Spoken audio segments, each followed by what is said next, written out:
দেশের সব রাজনৈতিক দলকে একে অপরের বিরুদ্ধে মিথ্যা প্রচার এবং ধোঁকাবাজির চক্র বন্ধ করার আহ্বান জানিয়েছেন বিএনপির মহাসচিব মির্জা ফখরুল ইসলাম আলমগীর।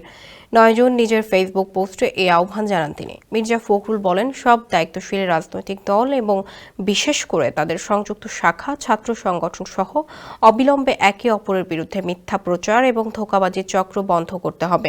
তিনি বলেন, ছাত্রদলকে লক্ষ্য করে সাম্প্রতিক ঘটনাটি শুধু অগ্রহণযোগ্য নয়, বরং আরও উদ্বেগজনক বিষয় হলো কত দ্রুত কিছু মিডিয়া তথ্য যাচাই না করে এই প্রোপাগান্ডাকে প্রসারিত করেছে। এটা সাংবাদিকতা নয়, এটা জটিলতা। তিনি আরও বলেন, বাংলাদেশ একটি জটিল চৌরাস্তার মধ্যে রয়েছে, একটি পরিবর্তনশীল পর্যায়ে যা প্রতিটি রাজনৈতিক অভিনেতার কাছ থেকে পরিপক্কতা, সংযম এবং অখণ্ডতা দাবি করে। স্যান্ডেলিনা সো, রূপচর্চায় আভিজাত্য।